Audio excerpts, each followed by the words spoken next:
G'day guys and welcome back to the JFBS SuperCoach channel. And today what we're going to go through is we're going to do a review of the two games played on Saturday, the Hawthorn Hawks and the GWS Giants, and then the Brisbane Lions and Western Bulldogs games. In today, I would do the Collingwood St Kilda one, but it's just too much talking and we've probably got to be a bit more quick fire in my video. So I will just do the Saturday games today. I'll post the Collingwood St Kilda game very soon anyways. I'll be recording it straight after this. I need 5 minutes to not talk. And then I've got to do the NBA one as well. So just keep an eye out for those ones. So let's have a look at how these guys went. So we'll start with GWS. So we had 6 guys who scored over 100, which is really nice. Callahan with an 89, which is interesting. Now, I did mention in the Geelong and Gold Coast video is that there are a few players that could be their price might fall early. So it is probably going to be very, very important to keep an eye out on those prices and the players that you have at the moment who will be your first upgrades. And as we can see here, I don't want to be too early, but Callahan with an 89. He did have 26 disposals. I do want to see his efficiency, though. Okay, Callahan. Hopefully it's updated now because it didn't update before. Yeah, here we go. So he had a 73 disposal efficiency, 83 CBA. Did it say how many clangers he had? Maybe if we go back, but look, at 89, I'll be honest, when I was watching the game, he looked so damaging. And I think if it was a opposition team or opposition coach and you're watching him just fly through that center square down the corridor, I think he's probably one of the most dangerous people running, and then his kick for the ball. Obviously, when I was looking, it wasn't that there was many. There wasn't many that really stuck, but he just looked so damaging. And as soon as someone can actually mark it or get it from him, it's game over. But he looked really dangerous. But an 89 SuperCoach is a little bit disappointing on that end. 76 TOG, 73 disposal efficiency. You thought it would be a little bit more.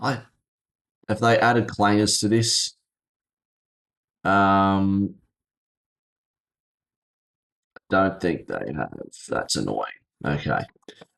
But yeah, going on to the other guys who scored 100 for GWS. Jake Stringer obviously scored the 5 goals. Contract year. I don't think many people are really viewing this as let's go after him. But yeah, Canelio with 122 was interesting. 22 disposals. How did it look? It's all forward half. Are we going to see this every week? My tip is going to be no. You can see by his heat map where he's getting those disposals up wing, half forward. It's kind of that area. It's a position where I'm like, I would stay away from. Obviously, there's guys that really excel in it. You can see he's had a couple CBAs in the middle there. But it's just going to be a pass for me. I don't think he's doing this every week. But if you want to take a punt on him, it's not terrible. His break-even will be low. 122 is not bad. Clary had 121, 26 disposal. I thought he played pretty well. Back to his best. Not for me, though, at 500K. Just a little bit awkward where he's not going to be your best 8 midfielders. And he's not cheap enough where you're going to upgrade him. I don't think it's a waste of a trade if you trade him out somewhere else, but you could be using that one trade somewhere else and saving money to potentially a guy that might be averaging, 30 less points than what that was. But like I said with Canelio, I don't see this happening every week for Oliver, but yeah. It's probably going to be the same said with Fonte and Riccardi. Coming off half back, did he have any kick-ins? Because no, he didn't, but had a lot of possessions down back, which is really good, obviously. I thought he played well as well, but is this just a peak, just a random peak game? Probably going to be a no for me. Same with Jake Riccardi. not many disposals. Oh no, it's 17. That's pretty decent. Scored 3 goals. And did he have any hit outs? He had 7 and 2 were to advantage, I want to say. That's what the brackets mean. But yeah, probably spikes his score up. He's not terrible in the ruck. I don't mind him as that second ruck. Riggs did have 70% game time, and Ricardo had 75. So they might be the two switching out. We probably won't be seeing Nick Madden that often unless old mate gets injured. Riggs. Lockie Whitfield on 103. He had 7 of the 8 kick-ins, which was very important to know. 82 disposal efficiency, only a 103. I thought it'd be a little bit more than that. But yeah, I thought he played well. He was being aggressive off half-back, especially when they were, they had the game in their hands. It was probably a bit better for him there. And it's important to talk about Lockie Ash. He scored a 69. He only took one. Did he take one kick in? Was he the other guy that took the kick in? Oh no, 3. He did take 3 kick ins. What does that mean? 7 out of 8. Like 7 out of 8 were good. I'm not sure, but he took 7 kick ins. Ash still took 3, so he's the main kick in guy. Toby Green, I thought was interesting. He was in the middle quite a bit, and with an 89 score at 441k. You're probably not going with that. But it's an interesting pod because he could definitely do better with Tom Green not playing anymore. He's definitely a conversation to have. Harvey Thomas in 84. Yeah, predominantly wing, but you're probably not choosing him. Harry Rowston, wing, had a bit of midfield time. He only had, 15 disposals. Could be better. Could definitely be better. Phoenix Gothard debuted for the Giants. Had, 10 disposals in his first game. Not too bad, but probably not a guy that I'm looking for. Delana, I don't think people are going for Gothard or Delana, but you're probably not having that on your side. Also with a 63 and a 75 Tog. Not that good. Anyways, let's talk about the Hawthorn Hawks at the moment. I'll be honest, there really isn't many guys that I'm thinking of going for. I mean, Sicily had a great game of 128, and then Connor McDonald, for those who want to take that punt on him, he did have some CBAs. Surely it says here like centre bounce appearances, but we can have a look, I guess, here.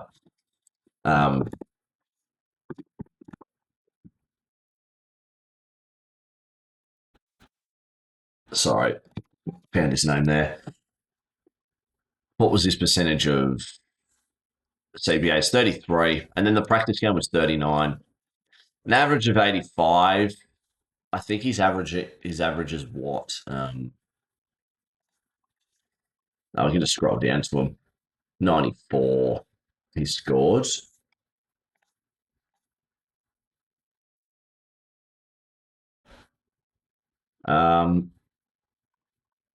It's probably around here, I think. Yeah, I think it's around here. That 90 something K. Sorry, I was a bit silent there. But if you want to take a punt on him, I would be opposed to it. I'm not going for it because I'll be honest, I've changed my squad quite a bit when it comes to the guys I've brought in. Maybe I'm overreacting and I am being a bit of a sheep, bit of an NPC. I did say SuperCoach Pro said that. So I appreciate the kind words there. But yeah, look, Watson was in the middle as well. Interesting. I liked it. Maybe he was only in the middle once. But yeah, I think he'll be really damn. I reckon Hawthorn should have him in the middle with. I know he's a bit smaller, but far out. He looked dangerous a couple, like that one time where he just sprinted out of the middle. He could have scored from goal, but didn't. Did score 2 goals too. But going back to McDonald, yeah, give it a punt, I reckon, if you're confident on him. Not a bad option there. The other thing as well is that he only had, 33? A 33 CBA, and he scored a 94. That's not too bad. That's something you could look forward to if they want to have them longer. There's not really anyone else. John Newcomb, I don't understand why people would go for John Newcomb because Will Day's injured. It doesn't make sense to me because he's now going to be the number one tag option at Hawthorn, and he hasn't really responded well to those tags. So for me, it's probably it's a pass for me, definitely. But I just don't think he can average what those guys can. People would have Weddle. I feel like people would have Weddle as a pod. Just wasn't enough. I know. George's FTTV had Sam Butler. Interesting. Bit disappointed with Dylan Moore. Honestly, I thought he'd do a bit better, but that's okay. And McGuinness with a 56 tog, Barras and Harry Morrison. So to summarise that, Whitfield is in my team. I've changed my team around and I've got him in. And I'll tell you some important guys I did get bring in and out for, but Whitfield's in my team. I might keep an eye on Canelio. Don't know if I really want to, but it's just an idea. He is playing a bit more half forward, but there's really no one else. And Hawthorn, keep an eye on McDonald, I guess, but it's really just those three of Whitfield, Canelio, and McDonald. It's good that Sicily did play well down back, but yeah, look, I'd just rather not. There's better guys down back, in my opinion. Let's move on to the Lions Bulldogs game. I finished watching it this morning. I was at the pub that night, so I had to finish off the second half of GWS and Hawthorn last night after the Collingwood St Kilda game, and then I watched the full game today, and it was really good. I really enjoyed the game. Kind of not having it in the background, but I was on my phone a little bit, just playing around with my team and going on socials, seeing what people were after, like what they're saying about what's it called, just players in general for SuperCoach. But let's talk about the Brisbane Lions. Probably the biggest one, well, just because he's at the top. McCluggage out with a calf. Don't know how long he's out for. I haven't heard anything as of yet, but he's probably not playing next week. But this could mean, like I said, fallen premiums is a big thing. McCluggage will probably be one of the biggest ones. I think he'll do really well in the season. Obviously, he'll be out for a couple weeks, you'd think, and he'd be back after the bye. But then I'm probably targeting him around round 5. If I can get one of my mid prices to make at least 150k really quickly, and then another rookie, McCluggage could be one of the first picked in my opinion. We talked about guys like Bailey Smith. It's scary that I didn't mention this, but Noah Anderson got tagged. I didn't really notice it myself. But Noah Anderson got tagged. But it's scary that he scored 100 still and got tagged in that second. Was it first or second half against O'Connor? But still, he still scored 100. But yeah, going back to McCluggage, he'll be one of the guys to keep an eye on when it comes to SuperCoach pricing because he'll tank a lot. But going back to the top, we got Zorko with 131. That's his ceiling, which is great, but his floor is like 50. And I think Dane Zorko owners know that the most. I had a mate last year who had Zorko and got him at his highest price, and then he tanked to about 500k, just not putting up the scores that he was in the first 6 weeks. So just be mindful of that. Lachie Neale, 39 disposals. Obviously, with McCluggage gone, it really kind of boosted him and Ashcroft and who else? Anyone else in the middle that I can't think of? Dunkley, he only had 19. There's no one really else, but it's boosted their score. They're boosting their disposals as well. So just be mindful of that the McCluggage injury probably did play out with these disposals here. But with Neale, I think I need to wait for a couple of weeks to really see how he is because he could be back to his best. Obviously, his off-season troubles and issues that he's had, I thought it affected more, but it's probably more like, he's more focused on footy, is all I'll say. Anyone else? Ashcroft with a 98 could have been better with his 30 disposals. Um, I'll talk about something interesting that some people have been talking about, which is tackles. I'll do it at the end, which I think will take Dunkley's score quite a bit or his price. Is there anyone else? Zach Bailey, the 76. He's probably F6, who you're probably targeting. So you probably want to get him at a good price. Wilmot with a 74 and Fletcher with a 69 is not great. Anyways, Levi with a 64. Oh, Kitty Coleman. He did have 18 disposals, which I feel like is a pass mark, but it was all on the wing. So he's playing half back up to a wing, more predominantly wing. I'm going to pass at this moment. He's still making your money, but it's going to be a slow burn. So just be mindful of that.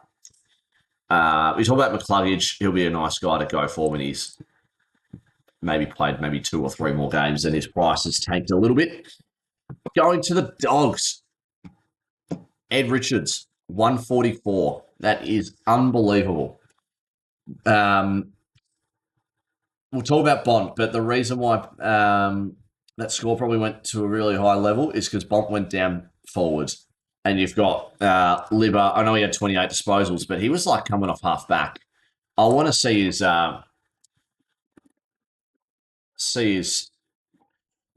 what's it called? His centre bounce percentage, but I felt like it wasn't. Like we saw in the first bounce, he was coming off half back. Okay, I had a 66. And what is his score like? And he's still 28 disposals, which is good.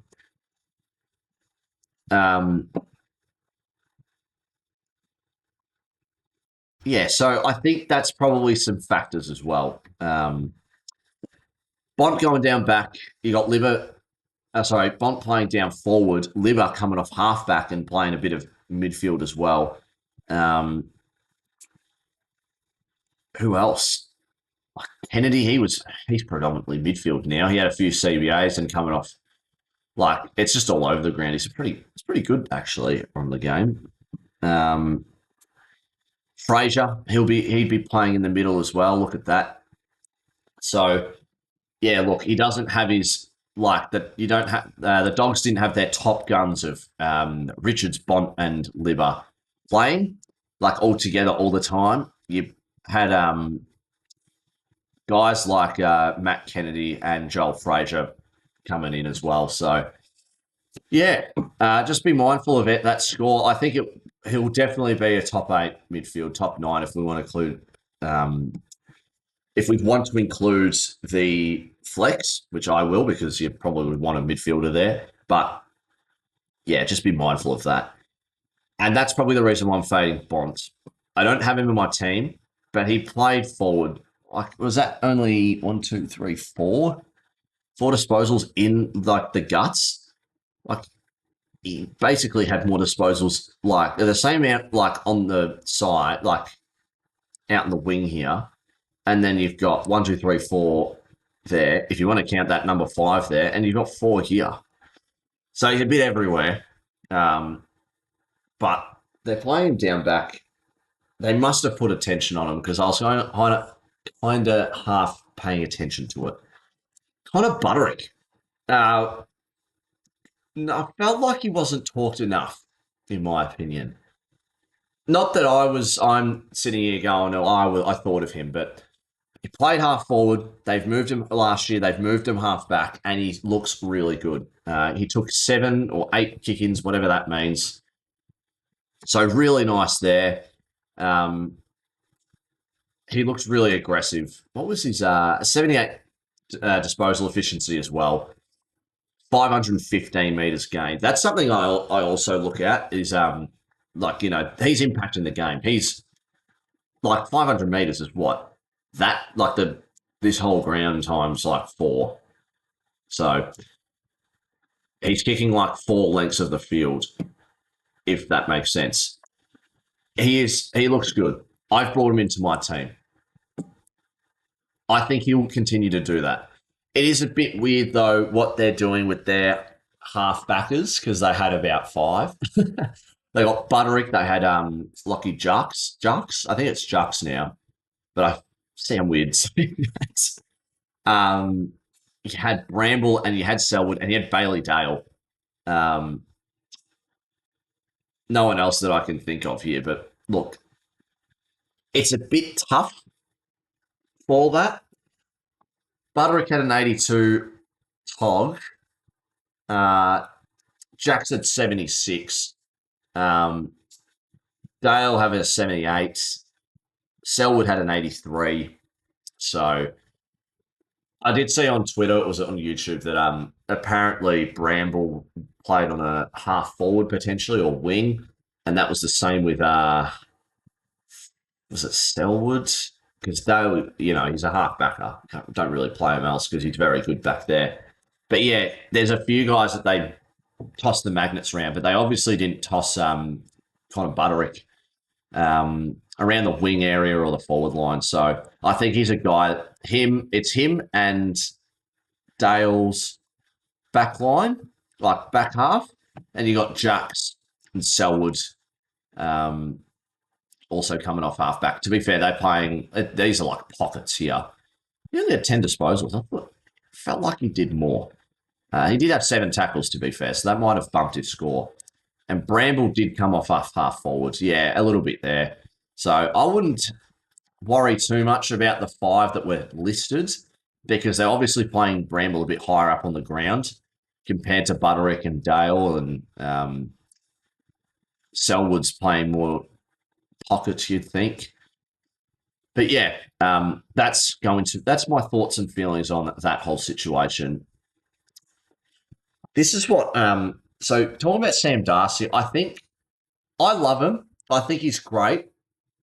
Don't get me wrong. He's a top 5 forward, but he's not top 5 in like the league.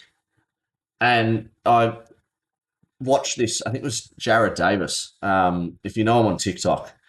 But we need to stop, like he was saying, we need to stop, saying that, this person and this person's like, bloody unbelievable this, unbelievable that. They're a top 5, especially at this age when they're really not. It's like, well, how many times did Sam Darcy score 5 goals last year? It was a few times, but it wasn't like back to back to back, which is fair. You can't expect that. And I think that's where he's getting this pressure from.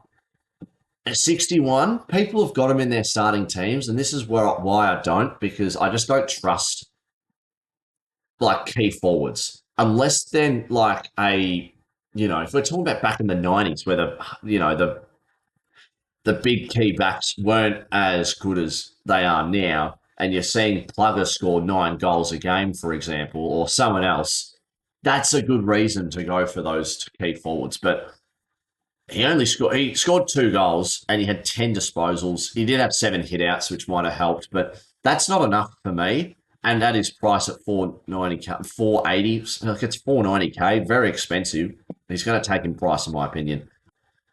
Bailey Dale will be really nice if he goes down to about $400K. He'll be a good just settlement guy, in my opinion. Like his floor is pretty bad, but his ceiling is really high, and you'll more likely get in the middle of that. So a 105, 110, which is what you want. But at this moment, with a 78, did come off from an injury, so probably not I don't know if he's 100% fit. To be fair, they probably wouldn't play him if he wasn't, but I'll avoid him for now. Fraser, he's a very easy pass in my opinion. Just don't go for him, unfortunately. He'll take in price at this rate with a score of 50. And I think that's really it. So I wanted to talk about tackles. So how many did we get the whole, I can't really check on here, can I? Well, to be fair, only 3 players didn't have a tackle for the Dogs. 1, 2, 3, 4, 6, 8, 10, 12, 14, 16, 19, 22, 25, 28, 31, 34, 38, 42, 47, 53, 60. Okay, that's not too bad. What about this? What? 1, 2, 3, 4, 5, 7, 9, 11, 13, 16, 19, 22, 25, 29, 34, 39, 45, 51. So it's 60 and 51. I think it was the Geelong game. Like they had 36 tackles in general because it's such a fast moving game, or that's what the AFL's trying to do. They wanted to make it a fast game and a high scoring game. And so far, they've actually done not too bad with these pretty high scores, like 122 to 95, 111 to 106. Team scoring 130, 125, and playing good defense as well. Like they're doing the like game wise, they're doing the right thing. But when it comes to SuperCoach and guys, I want to talk about Dunkley. He had 6 tackles, which is like you put that to anyone out, like any average guy, that's actually okay. Like that's good. But for Dunkley, he really relies on tackles. He's had 10 tackle games, 12 tackle games. Like we know what he can be. So yeah, look, that's my view on a guy like him because it's going to be such a more fast-paced game and teams are spreading. Like one thing I noticed um, over all the games, just everyone's so spread out and like it's like more one-on-one um, competition and then another 2 players come and help out, which leaves the other like 30 something players behind. So there's no points on offer for them. But like like you just watch who are you watching? You watch I was trying to find an example. Like I think it was like the GWS game. They just ripped them apart. Like there was almost players just like everywhere you can fit on the field. In if you get what I mean. Like there's someone on literally the bound. Like there's 5 players on the boundary line, which creates all this gap in the middle of the ground, and that's where Finn Callahan was just roaming free, and other guys like that. So I think guys who are key tacklers, like the most tackles was 7 and 6. If we go back to the Giants and Hawks, it's probably not much more than that. Yeah, look, 5 is the most there and 4. Like, that is horrible. You show that last year, and teams are going, well, we just didn't apply enough pressure. Well, I mean, Giants did do really well, but it's also like how teams are moving the ball. Most tackles here, 8. That was by Alex Davies. He's in the guts a bit more as well. Geelong, Warple at 11. That's his bread and butter. But the rest, look at this: 6, 6, 5, 5, 4, 4, 3, 3, 2, 2, 2, 2, and a bunch of ones. You got 4 guys who didn't lay one tackle. Brad Close is supposed to be one of those guys who was laying like forward half pressure and didn't have one tackle. And then you look at Gold Coast where every player had a tackle. King didn't, but that's not his role. But like a guy like Ethan Reid, he had 4. Good on him. Just trying to find his name, but I hope you understand what I'm trying to say. I think guys who are tackle freaks, like a Josh Dunkley, is the clearest of all examples, but he's going to drop off, in my opinion, with these new rules. Not as a player, but super coach points wise, he's not going to get as many tackles as he has in the past few years. But yeah, that was just my little rant there. But yeah, before I let you go, I'll tell you which changes I've made. You could probably have a look here, like oh yeah, you got Butterick, English, and Whitfield, and I brought those 2 in. I swapped them out.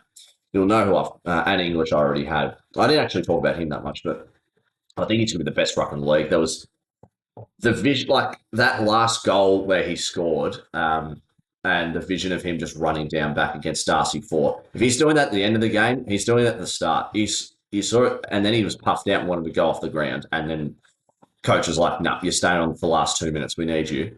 And then my bloody recording cut out in the last 40 seconds, so I didn't even see if he impacted. But what I'm trying to say is that he's going to be the most reliable ruckman, in my opinion. Scoring 117, I think his average last year was 115, so he's actually going to be sticking around this price, which isn't too bad. Average is 111, so might make a little bit of money for you. Not that you're moving him on. Jeez, he scored over 202. But yeah, that's going to do it for me. Hopefully you guys understood what I was trying to say with the whole tackling thing. And why I'm fading Bont as well. So just mind you with that, I'm fading him just because if he's going to be playing down forward, to be fair, he did score 113 and he did go down forward. So imagine a whole game where he goes. At 706K, his break even will be a little bit higher than that. I reckon it'll be around 150, 160. So it all depends. Who do they play next week? GWS. He loves to play against them, and same with Adelaide, and same with the Bombers. So that'll be hard to watch. But yeah, that's going to do it for me. Hopefully, you guys enjoyed that. Let me know your thoughts and feelings of these two games. I'm going to record the Collingwood St Kilda review, then the NBA one. So keep an eye out for those. Like I said, thanks for tuning in. Hopefully, you guys have a good one. Good luck for your last little tweaks to your team before round one officially starts. But yeah, have a good one. I'll see you guys next time. And yeah, see ya. Cheers.